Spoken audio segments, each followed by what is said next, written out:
Hey guys, in this lesson I'm going to give you my top 10 tips for fingering in rhythm guitar. Even if you've been playing the guitar a long time, I guarantee you there's going to be something in this lesson that will surprise you a little bit and give you some choices for more efficient, cleaner, and better sounding chord transitions. If you enjoyed this lesson, I really appreciate it if you like, share, and subscribe, and come on by TastyGuitar.com to get the free tab by subscribing on the bottom of the homepage, and check out membership in the description below. Alright guys, let's go ahead and jump right in here. Now this first example is something I see a lot of my students doing, but also a lot of pro players, do this. A lot of people have been playing a long time. Will play the boogie rhythm with the third finger, right? The boogie rhythm, just a standard kind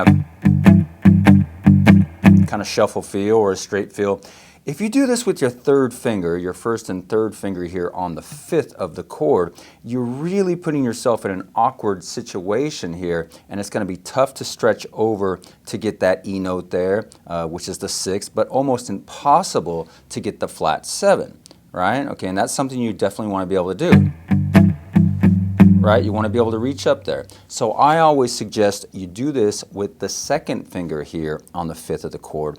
That then is going to allow you to reach over easily with the pinky and also reach that flat seven, the F note there up at the 8th fret. Now this is especially important when you are playing down here in the lower part of the neck, maybe in the key of F or G or C, because that's quite a stretch. So I definitely suggest you get rid of playing this with the third finger here and move to the second finger on your boogie rhythm chords. Alright, the next example is just making sure that you are using the most logical fingering for your chord progression, and make sure that you are using the easiest switch possible instead of using a fingering which makes things actually harder to switch chords. Okay, let's use the example of, say, moving from an A chord here to a D major chord, A major to D major, but we're going to break these down into chord fragments. Okay, so like an A chord here, moving to a D chord here. Now for me, this makes the most sense, moving between these two shapes. But what I see a lot of is people playing this D chord with the first finger, doing something like this, moving unnecessarily, that extra step there.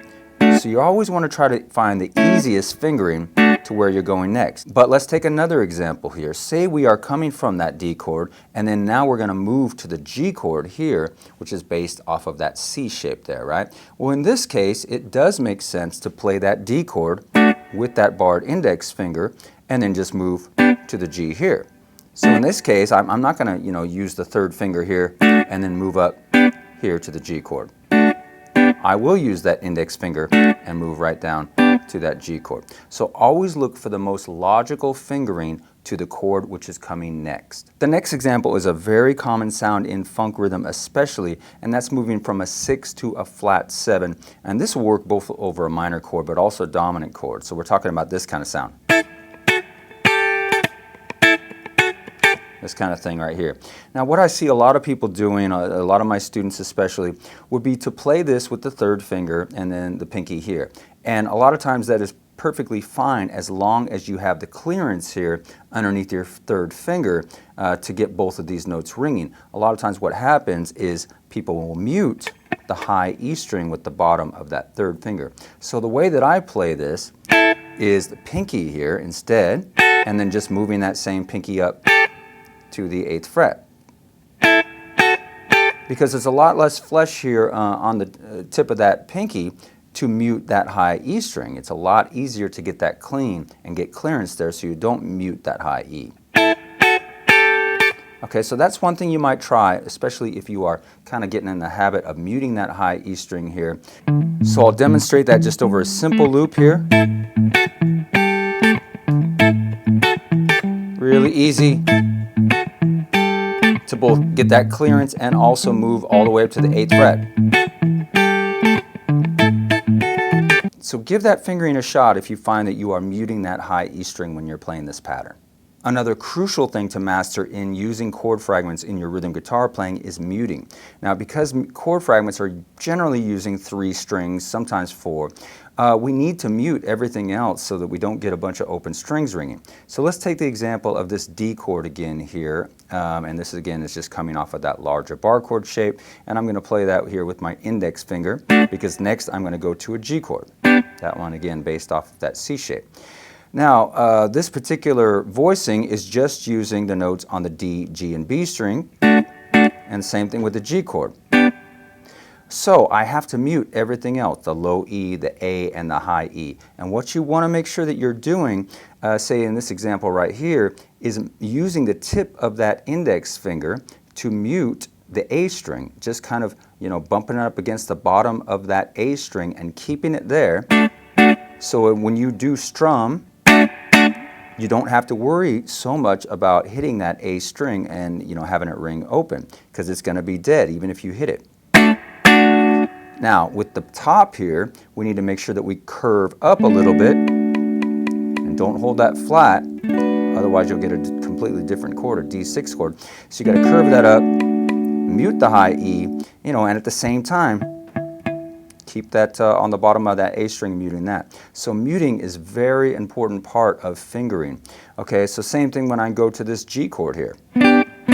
Again, I want to mute that A string there, and now I'm going to accomplish that with the tip of the third finger, and then up here at the top, bottom of the second finger, and also the index finger is muting the high E as well. So, something that you might overlook a lot is your muting technique, something you should definitely be working on to get clean rhythm guitar playing when using chord fragments. Hey guys, I really hope you're enjoying the lesson. I want to let you know that I've teamed up with the good folks at Wampler Guitar Pedals to talk about their guitar pedal course a little bit. They have an excellent course out now dealing with all the different types of overdrives, distortions, and fuzz pedals that you'll come across, the differences between the different circuits in these pedals, how you can stack these pedals to work together with each other, how to use them with boost pedals, and then they also talk about going into compressors, buffers, noise gates, anything, basically gain related. I really think you should check this out, especially if you're like me and, I spend more time kind of on the side of playing and kind of neglect the nitty-gritty and all the details you need to really fine-tune your tone. Check it out in the description below. There's a coupon code for 25% off. All right, the old trusty 7#9 chord, or a lot of people refer to this as the Hendrix chord. Most of the time you're going to finger it exactly like this. If you're going to get rid of the root, you'd probably still hang on to that like this. But here's something you may not have thought about with this voicing. If I switch this third finger with the second finger, I can still get all the notes there, when I leave off the root. And now I have that third finger available to play the B note, the fifth of the chord on top, which is a very cool sound. So here's our standard voicing with a little loop here. If I add the fifth, and basically these are interchangeable. It's just a very cool sound. So when playing that 7#9, if you want to be able to get that fifth up on top, really cool sound, just move the third finger to the second finger. All right, next example, we're still doing the 7#9 chord, but this time we're going to be moving from that 7#9 to a 7/9, and I'm going to show you kind of a nice little way that you can do that when you are using a chord fragment version of these chords. Okay, so our typical 7#9 chord right there, again. Now 7/9, normally if you were going to do this with the full chord, including the root down there, you can just lift off that pinky, to a barred index finger, getting that F note. So basically 7#9, E7/9. But if you want to do it as a chord fragment, what you can do here is just basically this D chord shape right there. Keep that kind of intact, and then 7#9, 7/9 is always there available to you, and all you got to do is move that pinky off. So basically you're forming a D chord from this position of where your root is on the A string. If your root is there, form like a D chord shape, the D major chord shape right there from the third of the chord, hold that down, and the pinky becomes 7#9, and that's 7/9. Really nice, easy change now. Same little loop here.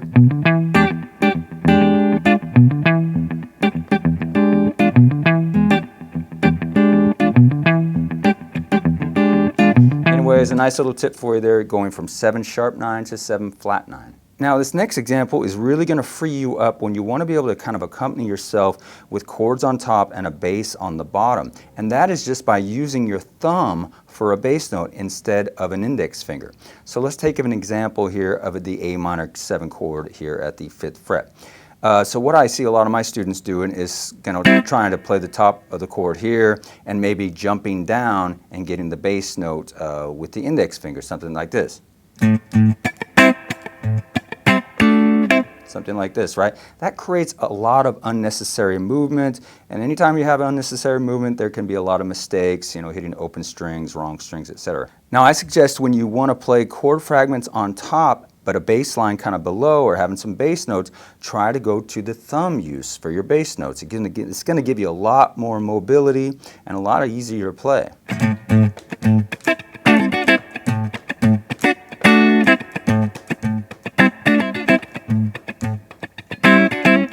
Now, of course, this is not just for minor chords. It work great with a shuffle feel on a 7th chord, something like this maybe.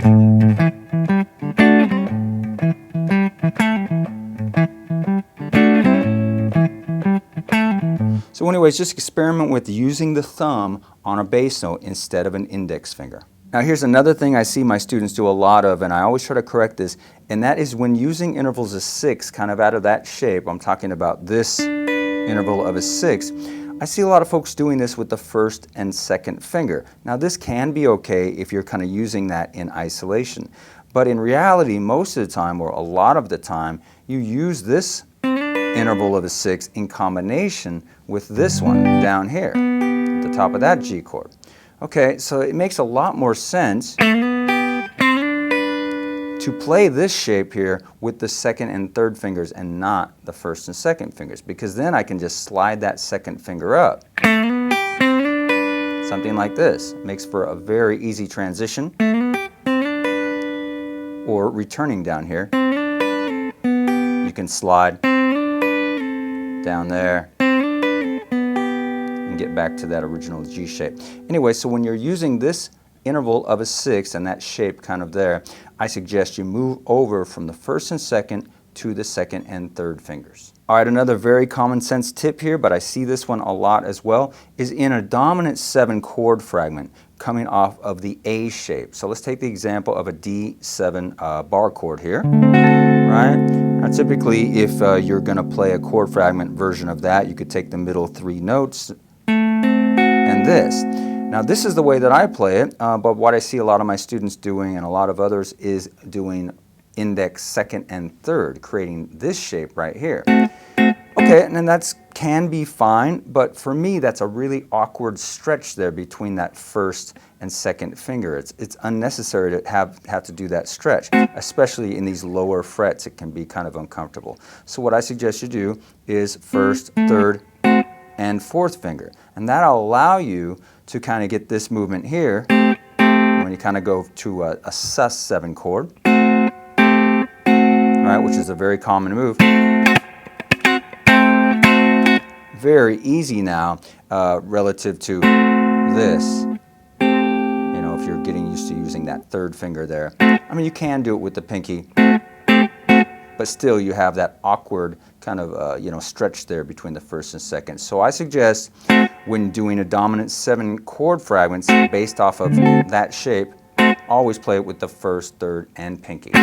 All right guys, the last fingering example here that I have for you is when playing 9th chords. Now typically a 9 chord, with the root on the A string would look like this, and that's the way that most of us play it. But when you leave off the root, a lot of times I will see folks doing it like this, right?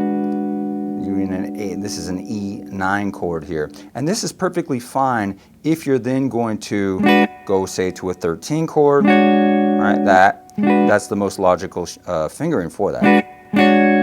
But a lot of times what you want to be able to do with 9th chords is do a 6-9 combo, meaning here's our 9 chord at the top, take everything else off except the top 3 strings, and then the 6th chord is 2 frets up in that same barred finger, right? Very, very common combination. Sounds great with just, over a dominant chord group. So if I say I have this little loop moving here, I want to use this shape so that I can come off of this slide that third finger up to the 6th chord, and then come back, something like this.